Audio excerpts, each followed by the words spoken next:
तो hello guys, मेरा नाम है विपिन चौहान। स्वागत है आपका हमारे चैनल में। तो आज हमारे साथ बात करने के लिए हैं हमारे स्कूल के टीचर, हमारे विनोद सर। विनोद सर एक संस्कृत टीचर हैं और मुझसे लगभग हम कुछ 15 सालों से एक दूसरे को जानते हैं, राइट? है ना, 15 सालों से। सर से आज जानेंगे संस्कृत के बारे में, कुछ ऐसी बातें जो शायद आज के यूथ को या हमारे यार दोस्तों को जानने की ज़रूरत है। तो सर, स्वागत है आपका चैनल पे। धन्यवाद। कैसे हैं सर आप? मुझे बुलाने के लिए। और मैं ठीक हूँ। प्लेजर। तो सर, मैं आपसे बस ये जानना चाहता हूँ आज के सेशन में कि संस्कृत जो लैंग्वेज है, आप इस वक्त उसे कहाँ देख रहे हैं, किस स्तर पे है? देखिए, संस्कृत भाषा का जहाँ तक सवाल है, संस्कृत भाषा जो है अभी अपनी चरमोत्कर्ष पर है।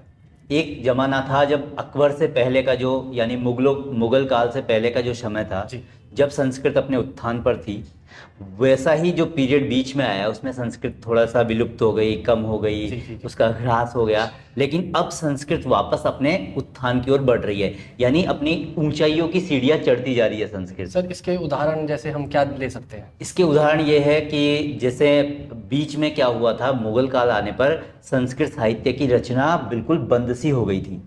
हम जो ग्रंथ पढ़ते हैं वो पुराने हैं, हमारे पास कालिदास की रचनाएं हैं, मेघदूत है, इस तरह की जो आपको रचनाएं पढ़नी पुरानी, आपको जो भी बोलेगा संस्कृत प्राचीन भाषा है, तो वो सब हमारे पास पुराना इतिहास है। लेकिन अब संस्कृत में बहुत कुछ लिखा जाने लग गया।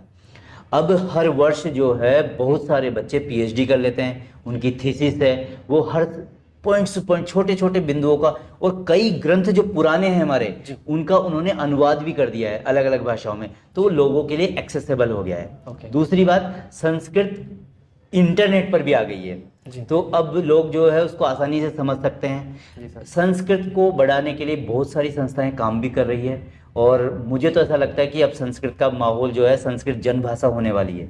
ये बहुत बहुत अच्छी बात है अगर ऐसा हुआ तो। और क्योंकि मैंने आज तक मैं अगर अपनी पर्सनल लाइफ की बात करूं, मैंने आज तक लोगों को सिर्फ संस्कृत मैंने सुनी है लोगों के मुंह से मंत्रों के रूप में। जैसे शिव तांडव स्तोत्रम है, और भी कई मंत्र हैं हमारे।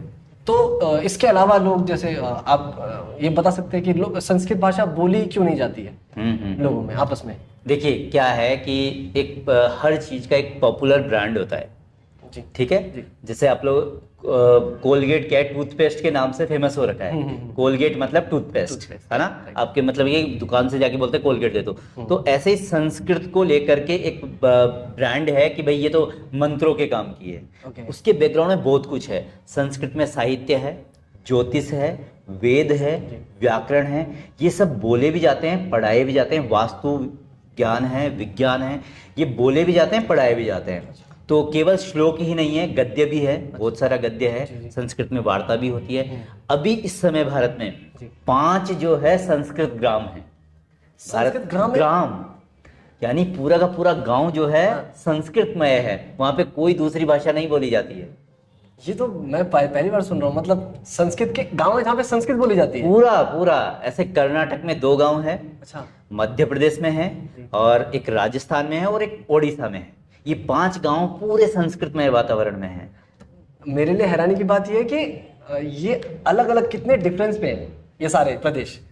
तो मतलब जैसे हम कभी सोच रहे थे कि एक, मान लो एक एरिया हो गया जहाँ पे बोला जा रहा है, बट ऐसा नहीं है। ये तो कर्नाटक, ओडिशा और राजस्थान, ये कितना अलग अलग। हाँ, तो ये संस्कृत हर जगह है। संस्कृत की व्याप्तता जो है हर जगह है, लेकिन उसको समय लग रहा है क्योंकि उसको दबाया गया था। बीच में ऐसा काल आया 500-700 वर्षों का, जिसमें संस्कृत को बुरी तरीके से दबा दिया गया है। अब वो धीरे धीरे निकल रही है, क्योंकि समय जो है वो समय का चक्र गोल होता है। अब एक बार टाइम जो है, जब सुई नीचे जाएगी तो एक बार ऊपर आएगी। अब समय ऊपर आने का है, तो संस्कृत जो श्रोता है, पाठक है, उनके लिए खुशखबरी भी है कि अब संस्कृतमय वातावरण फिर से होने वाला है। तो सर, मैं आपसे पूछना चाहता हूँ कि आप संस्कृत टीचर हैं, आपने हमें संस्कृत पढ़ाई है स्कूल में, तो हमें तो मतलब मुझे पर्सनली आप बहुत पसंद थे। जब मैं आपसे पहली बार मिला था तो मैं आपको बताता हूँ, लोगों ने ना ऐसे हवा बना रखा था, विनोद सर आ गए, भागो भागो। तो मुझे नहीं पता, क्योंकि मैं आपसे कभी नहीं पिटा। That's good. तुम अकेले बचे होंगे जो नहीं पिटे होंगे। हाँ, तो मेरे अंदर कभी वैसा डर नहीं रहा। और जब मेरा आपसे इंटरेक्शन हुआ था तो बहुत अच्छा इंटरेक्शन था। आपने बहुत फ्रेंडली नेचर मुझसे बात की और मुझे लगा कि लोग इतना क्यों डरते हैं। अब शायद वो पुराने स्टूडेंट होंगे, मुझे नहीं पता इस बारे में, बट हाँ एज अ संस्कृत टीचर आपका क्या एक्सपीरियंस रहा बच्चों के प्रति स्कूल में? हाँ देखिए, एक जब समय इस तरह का हो कि चारों तरफ अंग्रेजी की वाई हो रही हो और उस समय आपको संस्कृत, और वो भी महानगर में, दिल्ली जैसे महानगर में पढ़ाने का मौका मिले, जहाँ बच्चों की रुचि जो है सिर्फ बिजनेस में है और पैसा कमाने में है, ऐसी जगह पे जाकर के संस्कृत पढ़ाना और संस्कृत के लिए बच्चों को मोटिवेट करना, ये बड़े चैलेंज के काम थे मेरे लिए। शुरू में आए तो बच्चे, जब मैंने पहली बार श्लोक बोला बच्चों के सामने, गा करके सुनाया उनको, हाँ, तो पृथिव्याम त्रीणी रत्नानी, तो वो तो बड़े, अरे ये क्या, ये पंडित जी आ गए हमारे स्कूल में, ऐसे वो करने लगे। तो बड़ा माहौल तो ऐसा था, लेकिन धीरे धीरे मैंने उनको समझाया, वो समझे। तो एक्सपीरियंस तो मेरे काफ़ी मतलब रोमांचित रहे हैं। अच्छा। मुझे भी अच्छा लगा कि बच्चों ने मुझे एक्सेप्ट कर लिया है। जल्दी ही मेरे ये चौथा स्कूल है जिसमें मैं पढ़ा रहा हूँ। अच्छा। तो 3 स्कूलों में मैं पहले पढ़ा चुका हूँ, चौथे में आया हूँ। तो 3-4 दिन हुए हैं मुझे नए स्कूल में आए हुए भी। वहाँ भी बच्चे अब मुझे 4-5 दिन में प्यार करने लग गए कि बस पढ़ेंगे तो इन्हीं से पढ़ेंगे और किसी से नहीं पढ़ेंगे। कारण ये कि मैं बच्चों के मतलब उनकी मन की बात जान लेता हूँ कि वो चाहते क्या है, उसके बाद मैं उनको पढ़ाने की कोशिश करता हूँ। फिर मैटर नहीं करता कि आप कौन सा सब्जेक्ट पढ़ा रहे हो, आपने बच्चे को समझ लिया तो वो आपकी हाँ में हाँ मिलाएगा। चाहे आप उसको उर्दू पढ़ाओ, चाहे संस्कृत पढ़ाओ, चाहे मैथ्स पढ़ाओ, वो कभी ना नहीं करेगा, वो इंतजार करेगा कि सर आप मेरी क्लास में आओ। बिल्कुल सर, बिल्कुल। तो संस्कृत टीचर के रूप में मैं बच्चों को पहले क्या करता हूँ, उनको समझता हूँ कि बच्चा क्या चाहता है, फिर उसकी रिक्वायरमेंट के अनुसार उनको मैं पढ़ाता हूँ। तो सर कभी ऐसा आपने फेस किया है किसी बच्चे ने आपको आके बोला हो कि सर मुझे संस्कृत नहीं पढ़नी, तो ऐसे लोगों से कैसे टैकल करते हो आप? बहुत सारे बच्चे, एक दो नहीं, हाँ, बहुत सारे बच्चों ने। तो 11th क्लास की लड़कियां तो ये थी कि हमें संस्कृत लेनी नहीं है, हमें तो अंग्रेजी लेनी है। अच्छा। संस्कृत क्यों लेनी है सर, हमें संस्कृत क्यों पढ़ेंगे? तो इन लोगों को पहली बात तो मैं बहुत कुछ बताता था कि 2 चीज़ें कंपैरिजन करके दिखाता था। शुरू में तो मेरे पास डेटा नहीं था, लेकिन आफ्टर 4 ईयर मेरे पास डेटा आ गया कि जिन्होंने संस्कृत ली और जिन्होंने दूसरी चीज़ें ली, दूसरी भाषा, उनका क्या परिणाम रहा। तो मेरे पास एक बड़ा अच्छा डेटा था। मैं और झा सर जो है उस डेटा को एनालिसिस करते थे और बताते थे कि आफ्टर 4 ईयर आप कहाँ रहोगे।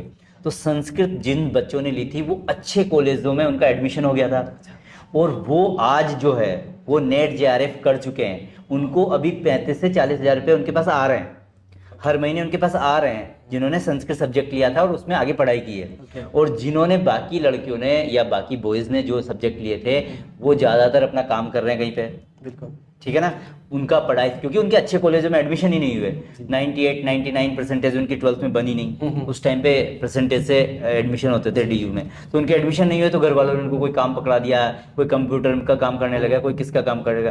केवल वही बच्चे मेरी नज़र में हैं जिन्होंने संस्कृत लिया और वो अच्छे पढ़ाई कर रहे हैं। कोई टीचर ट्रेनिंग कर रहा है इसके ज़माने में, कोई PhD की थीसिस लिख रहा है, कोई अच्छे से जॉब कर रहा है। तो ऐसे बच्चे बहुत सारे हो गए। तो मैं डेटा अब उनको दिखाता हूँ, तो डेटा दिखाने से तो फिर स्टैटिक्स जब सामने आती है तो कोई भी हाँ कर देता है। अब मैंने आपके अंदर एक चीज़ यही देखी है कि ना आपका नेचर बहुत फ्रेंडली है, क्योंकि अगर आपके जब आप स्कूल में एंटर करते हो तो मुझे नहीं लगता है कि कोई आपको देख के बोलता होगा कि आप संस्कृत टीचर हो। क्योंकि हम संस्कृत टीचर को इमेजिन कर चुके हैं कि कुर्ता पजामा पहनता होगा, है ना, एक कलम यहाँ पे रखी है और चुपचाप से अपना आके और पढ़ाते होंगे, संस्कृत में बोलते होंगे। लेकिन आपका नेचर ऐसा है कि जब जैसे जिस तरीके से आप वॉक करके क्लास में आते हो ना, तो ना क्लास में झूम जाती है कि अरे सर आ गए। तो ये चीज़ मैंने फील की है अपनी क्लास में आपके साथ। ये कॉन्सेप्ट इसलिए है कि संस्कृत को ट्रेडिशन से थोड़ा सा हटके मॉडर्न बनाना है। ये जिम्मेदारी हमारी है। अगर मैं इसको नहीं निभाऊंगा तो कौन निभाएगा? सही बात है। तो मैं इसको बिल्कुल अलग से देखता हूँ। मैं संस्कृत के बड़े बड़े कार्यक्रमों में जाता हूँ, वहाँ लोग बड़ा धोती कुर्ता तिलक छापा करके आ जाते हैं और मैं जींस और टी-शर्ट में जाता हूँ। बिल्कुल।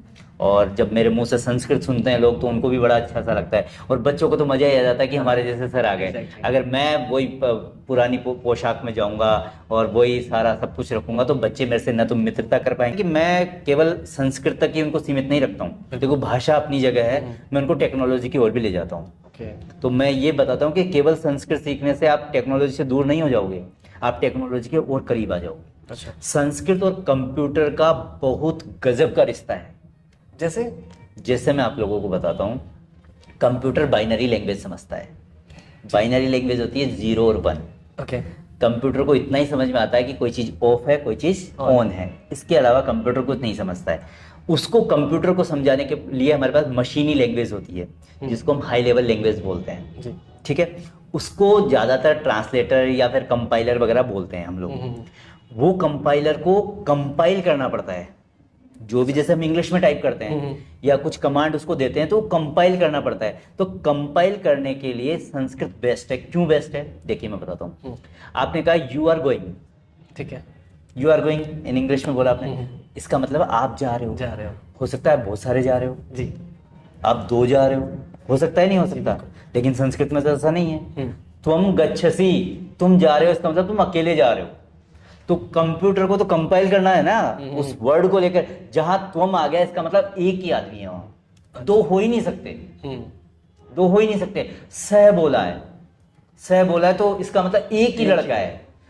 इंग्लिश के साथ ऐसा नहीं है। अच्छा।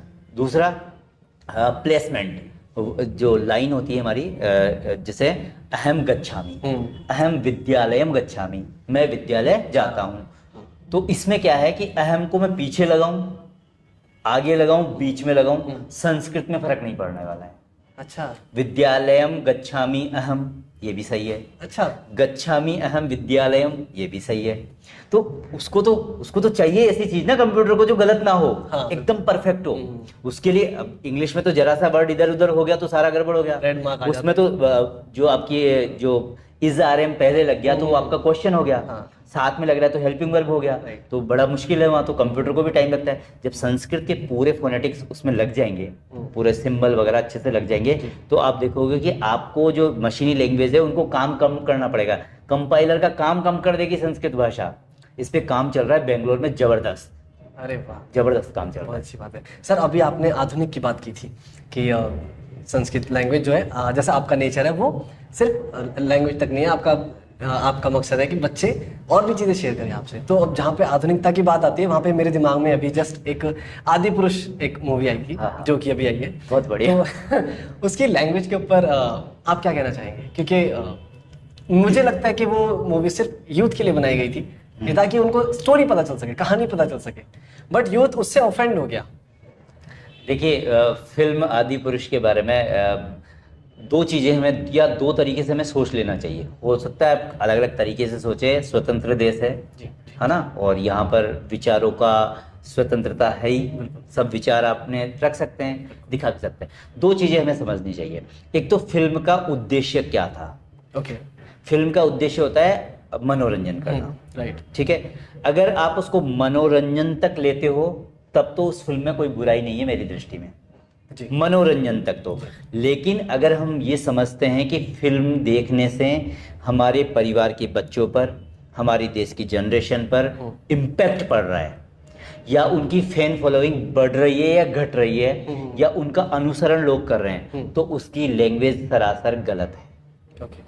कारण ये बताता हूँ, यूथ 2 मिनट के लिए हंस तो लेगा उस भाषा से कि ठीक है पूंछ में वो लगी आग वगैरह, तो हंस तो लेगा, लेकिन बात पड़ेगी उन कोरे कागज वाले बच्चों पर जिनको ये समझ नहीं है कि हनुमान जी क्या थे, आप उनकी मुंह से क्या बुलवा रहे हो। चरित्र चित्रण जब किया जाता है किसी भी पात्र का, तो उसकी विशेषताएं देखी जाती है, उसका चरित्र कैसा था। आपने उसका भाषा से ही तो चरित्र दिखता है। व्यवहारेण जायंती मित्र व शत्रुवस्तथा, अरे व्यवहार से ही तो मित्र और शत्रु बनते हैं। अब व्यवहार किससे होता है? भाषा से। आप बोलोगे, जब तक आप नहीं बोलोगे तब तक आप मेरे लिए इंटेलिजेंट हो, है ना। और जब तक आप, जैसे ही आपने बोलना शुरू किया, मैं पहचान जाऊंगा आप कैसे हो। तो आपने हनुमान जी के मुंह से क्या बुलवाया, तो बच्चों के दिमाग में हनुमान जी की पिक्चर दूसरी बन गई। जिन्होंने नहीं देखा था, जिन्होंने नहीं देखा, जो कोरे कागज है। लेकिन जिनको पता है वो तो इसकी आलोचना कर देंगे, लेकिन जिनको नहीं पता है तो उनके लिए तो वो एक कार्टून हो गया, वही बन गया, वो कार्टून, और वो लॉन्ग चलेगा, लॉन्ग लास्टिंग रहेगा। तो फिल्म निर्माताओं को इस चीज़ का ध्यान रखना चाहिए कि समाज में उनके ये लोग, उनको फैन फॉलोइंग है उनकी, बहुत सारा फॉलो करते हैं, तो भाषा की मर्यादा जो है बनी रहनी चाहिए। मेरा अगला सवाल आपसे ये होगा कि संस्कृत लैंग्वेज को आपकी नज़र में कि संस्कृत लैंग्वेज को कंपलसरी कर देना चाहिए स्कूलों में, और कि नहीं, मतलब किस तरीके से आप इसे देख रहे हैं? देखिए, बहुत अच्छा सवाल है, और इसका पूर्ण समर्पण से मेरे तो हाँ हैं। आप संस्कृत हाँ, टीचर हो। मैं हाँ, संस्कृत बिल्कुल, टीचर हूँ। बिल्कुल। लेकिन जो मैं बाहर की लोगों की अगर उनकी भी राय जान करके ये बात बोलूं तो निश्चित रूप से संस्कृत भाषा को अनिवार्य रूप से कर देना चाहिए। उसके बहुत सारे कारण हैं। इसके मैं कुछ कारण गिनाता हूँ कि ऐसा करने से क्या फायदा होगा, क्या नुकसान होगा। नुकसान भी बता दूंगा एक दो, कोई बात नहीं, मैं संस्कृत टीचर हूँ लेकिन बताऊंगा। देखो, फायदा नंबर 1, एक तो बच्चा जो है उसकी वॉइस जो है, आवाज जो है, साउंड प्रोड्यूस का जो उसका सिस्टम है Vocal वो system। बिल्कुल परफेक्ट हो जाएगा।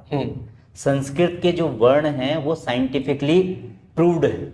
उनके जो अक्षर हैं वो अगर आप अलग बोलोगे तो आपके हर स्वर तंत्र में जो जो है सारे के सारे सिस्टम हिला के रख देना, वो वाली बात है। तो संस्कृत बोलने से आपका वोकल ठीक हो जाता है। इसका मुझे एक्सपीरियंस है, मैंने शिव तांडव स्तोत्रम जब आप शिव तांडव स्रोत सुनते हो, दूसरा उसकी लैंग्वेज ऐसी है कि आपको एक लफ्ज पूरे मुंह में आपकी जिह्वा घूमती है, आपको पूरी मेहनत करनी पूरा मेहनत करना पड़ता है। तो उससे क्या होता है, ये आपकी जिह्वा की एक्सरसाइज है, जीभ की एक्सरसाइज है आपकी।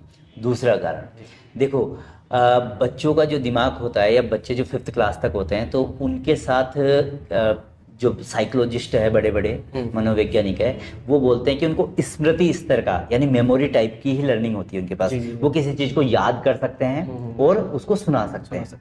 वो समझने में, एनालिसिस करने में सक्षम नहीं होते हैं। तो उस समय अगर हम बच्चे को संस्कृत याद करवा दें तो संस्कृत एक ऐसा सॉफ्टवेयर है, मैं तो बोल रहा हूँ ये एंटीवायरस है। क्या है ये? एंटीवायरस है। आप जैसे कंप्यूटर में वायरस आ जाते हैं तो एंटीवायरस डालते हो ना, तो सारा वायरस निकल करके क्लीन हो जाता है। तो संस्कृत के कुछ श्लोक जो है, अगर बच्चे को 10 श्लोक भी याद हैं और वो उसके दिमाग में डाल दिए तो वो पूरे जीवन भर उसका जो है एंटीवायरस का काम करेंगे। हमेशा जब भी वो गलत करने जाएगा तो वो श्लोक उसके दिमाग में आएगा और बोलेगा कि ना रुक, अभी रुक जा। तो एक तो श्लोक वाली बात हो गई।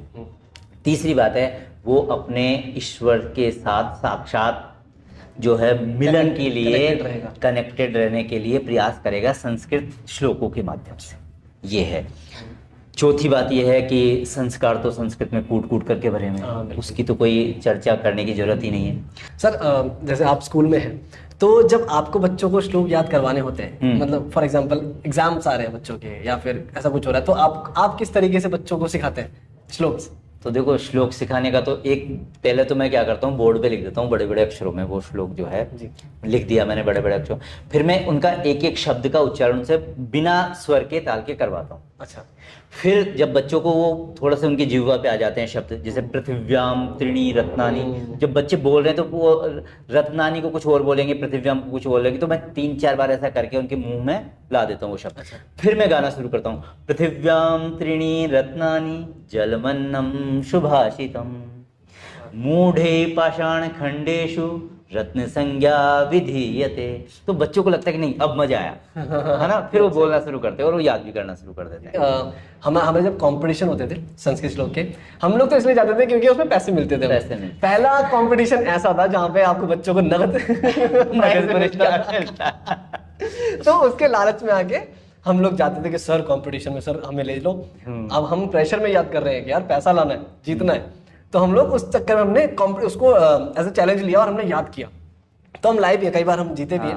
तो हाँ, इस चीज में हमें प्राइज मिले। बाकी हम लोग योगा कंपटीशन में जाते थे, हिंदी कविता में जाते थे और इंग्लिश डिबेट में जाते थे। तो वहाँ पे कैश प्राइज कभी नहीं मिला, संस्कृत में मिलता था कैश प्राइज, तो हम लोग उसमें भी भाग भाग के जाते थे। सर, एक स्टूडेंट संस्कृत में अपना फ्यूचर, अपना करियर किस तरीके से देख सकता है? देखिए, संस्कृत ले करके आजकल सवाल भी यही है कि लोग क्वेश्चन पहले कर लेते हैं कि भाई मुझे करना है तो मैं ऐसा क्यों करूं। तो उसको मैं बताता हूं कि संस्कृत पढ़ने के बाद तुम क्या क्या कर सकते हो। तो देखो, सबसे पहला नोबल जो जॉब है वो तो है आप टीचर बन सकते हो, जिसमें तो कोई दो राय नहीं है। संस्कृत 12th तक पढ़नी है, उसके बाद में आप BA वगैरह कर करके BEd करके, है ना, और आप टीचर का कोई भी टेस्ट दोगे तो आप टीचर बन जाओगे, पहला काम हो गया जी। दूसरी बात है कि संस्कृत में जब आप 12th करके और कॉलेज में जाते हो तो शास्त्री एक प्रोग्राम है जो BA की इक्विवेलेंट ही है। उसमें आपको एक संस्कृत में भी बहुत सारे ऑप्शंस मिलते हैं। जैसे आप संस्कृत व्याकरण लेना चाहते हो, संस्कृत ज्योतिष लेना चाहते हो, संस्कृत वास्तु लेना चाहते हो, तो संस्कृत में आपके पास वहाँ पे बहुत अच्छा, सारे, संस्कृत में कैटेगरीज हाँ कैटेगरी, वेद लेना चाहते हो तो जितने भी मैं बता रहा हूँ, जैसे जिसने ज्योतिष लिया हम्म, तो वो 3 से 4 साल ज्योतिष का अध्ययन करेगा, उसके बाद में वो आचार्य भी मतलब एमए जी। वो भी ज्योतिष में कर सकता है। जी जी। उसके बाद में आप लोगों ने सुना होगा आजकल जितने भी न्यूज चैनल हैं सुबह 8 बजे 8:30 बजे से लेकर के जानिए आपका राशिफल। Yes sir. बहुत सारे जो है आजकल जिसको कॉल सेंटर वो बन गए हैं, अच्छा। ऐसे कि आप अपना भविष्य जानिए, तो आपकी कुंडली बनाना है, तो आप ऐसा मत समझिए वो बहुत हल्के में आ रहे हैं, उनको बहुत पैसा मिलता है इस बात का, वो आधे घंटे टीवी पे आते हैं ना, उस बात का बहुत सारा पैसा मिलता है। बात ये कि आपको मेहनत करनी होगी, सटीकता से जो है कुंडली बनानी होगी, और उसका जो उनके प्रश्न है, उनके मतलब उनकी समस्या है, उसका समाधान अगर आप कर देते हो तो लोग आपको लाखों रुपए तो वैसे ही दे देते हैं। अगर कोई मैं समस्या में हूँ और तुमने मुझे किसी भी तरीके से समस्या से उबार दिया, और ज्योतिष में मैं निश्चित रूप से बता रहा हूँ कि ज्योतिष में हर समस्या का समाधान है, बशर्ते उसको पढ़ने वाला चाहिए और समझने वाला चाहिए। तीसरा काम है वास्तु का। आप लोगों ने देखा होगा दिल्ली जैसे शहरों में, या अब तो पूरी दुनिया में ही हर जगह कंस्ट्रक्शन चल रहा है। हाँ जी। जहां देखोगे कंस्ट्रक्शन चल रहा है, तो कंस्ट्रक्शन चलने के बाद में जब परिवार रहने लगता है तो दुखी हो जाता है, बड़े दुखी हो रहे हैं लोग, शहरों में तो हताशा में लोग परेशान, सुसाइड भी कर लेते हैं। तो उसका कारण होता है वास्तु। अच्छा। हाँ। तो वास्तु टिप्स जो है आप ले रहे हो, कभी मोबाइल से ले रहे हो, कभी किससे ले रहे हो, तो ये जो वास्तु टिप्स है वो कौन देगा? ज्योतिष। वास्तुशास्त्र। हाँ, वास्तुशास्त्र। वास्तुशास्त्र देगा ना। तो वास्तुशास्त्र का जो ज्ञान करोगे आप, पढ़ोगे, तो उसमें सब कुछ है। किस दिशा में रसोई घर होना चाहिए, किस दिशा में आपका बेडरूम होना चाहिए, कहाँ क्या होना चाहिए, अगर घर इस तरह का है कैसा है, तो उसके लाभ हानि सब उसमें है। जमीन खरीदने से पहले, मकान बनाने से पहले, तो उनको आप ऐसे मत समझ लो कि ये जब गए और 200-500 रुपये, उनका काम लाखों में है। अच्छा। एक घर को अगर आप अच्छे से बना देते हो, बता देते हो उनको वास्तु के हिसाब से, तो वो लाखों रुपए की अर्निंग है उसमें।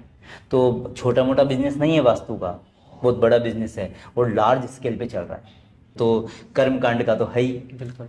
पढ़ाई करके आप कर्मकांड भी करवा सकते हो, बड़े बड़े यज्ञ होते हैं। बिल्कुल। हर शादी ब्याह, हर शादी, अरे वो तो जन्म से लेकर के मृत्यु तक 16 संस्कार होते हैं। बिल्कुल। 16 संस्कारों में आपका निमंत्रण पक्का है, और आजकल पैसा भी पहले की तरह कंजूसी नहीं करते लोग, खूब पैसा देते हैं। तो सर आपका संस्कृत को लेकर यूथ को क्या मैसेज है? मेरा मैसेज एक ही है कि एक तो अपना प्रोफेशन नोबल प्रोफेशन चुनो। नोबल का मतलब होना चाहिए सम्मानजनक। सम्मान का मतलब ये नहीं है कि सब आपके पैर छुए। सम्मान का मतलब है कि अपने आप को खुशी होनी चाहिए, अपने परिवार को खुशी होनी चाहिए, और जब वो समय के साथ बढ़े तो देश को आप पर नाज होना चाहिए। ये नहीं कि आपने ग्रोथ कर ली काम में और अब दूसरे ट्रबल में आ गए। आपकी ग्रोथ दूसरों के ट्रबल नहीं होनी चाहिए। जैसे किसी ने साइंस में बहुत अच्छी पढ़ाई की और उसने एटीएम मशीन को खोलना सीख लिया, अब तो उससे तो समाज डरेगा ना, वो तो कभी भी जाकर के एसबीआई के एटीएम खोलेगा, एचडीएफसी का खोलेगा। तो ऐसा काम आपको नहीं करना है। ये बहुत अच्छा एग्जाम्पल है, बहुत अच्छा एग्जाम्पल है। तो आपको जो भी काम करना है, वीडियो बनाना अच्छे से बनाओ, कोई दिक्कत नहीं है, अच्छे आप फनी भी बनाओ, आप जो अभी लैंग्वेज चल रही है उसमें भी बनाओ, लेकिन वो किसी को हार्म नहीं करनी चाहिए, नुकसान नहीं होना चाहिए उससे। और बढ़ने के बाद, जैसे कुछ लोग बढ़ने के बाद जो है उनको बैन कर दिया जाता है। आप उस कगार पर ना पहुंचे कि आपको जेल में जाना पड़े। कोई ऐसा डायलॉग मैं आपको दूं तो आप संस्कृत में कन्वर्ट कर सकते हो? हाँ, डायलॉग तो बना भी दूंगा, लेकिन परफेक्टली बने नहीं बने कोई गारंटी नहीं है। ठीक है, जैसा भी जैसा हो सकता है वैसा हम ट्राई करेंगे। हम ट्राई कर रहे हैं, हम बस ट्राई कर रहे हैं। ठीक है।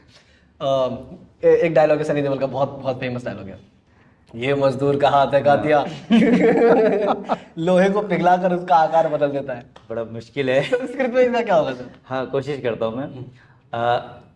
इदम हस्तम मजदूरस्य अस्ति। ओए ओए इदम हस्तम मजदूरस्य अस्ति। आगे क्या था? लोहे का नहीं, ये मजदूर का हाथ है का दिया, लोहे को पिघलाकर उसका आकार बदल देता है। लोहे को पिघलाकर उसका आकार बदल देता है। तो लोहम चूर्णम कृत्वा तस्य आकारम परिवर्तयति। इतना ही होगा, परफेक्टली तो नहीं बन बिल्कुल, पाएगा बिल्कुल। क्योंकि ये थे हमारे साथ विनोद सर, जिन्होंने हमें संस्कृत के बारे में बहुत सारी चीज़ें बताई, हमारे ज्ञान चक्षु जो है खोल दिए अच्छे से। तो thank you so much sir for coming, और बहुत अच्छा लगा आपसे बात करके। मुझे भी बहुत इतने अच्छा सालों लगा। बाद आपको देख के, आप वैसे के वैसे ही हो, बिल्कुल नहीं बदले हो। और सर मैं दुआ करता हूँ आगे भी ऐसे ही हो, मैं आपसे 10 साल बाद मिलूँ, 10 साल बाद हम इंटरव्यू कर रहे हो, सेम एनर्जी रहे। तो sir thank you so much, बहुत बहुत धन्यवाद आने का। मुझे भी बहुत अच्छा लगा तुम्हारे साथ, है ना, काफी दिनों में मिले और एक स्टूडियो मिले, ये भी अच्छी बात है। तो guys thank you so much for watching, और चैनल को सब्सक्राइब कर दीजिए, वीडियो को लाइक कर दीजिए, and thank you so much, take care, bye bye.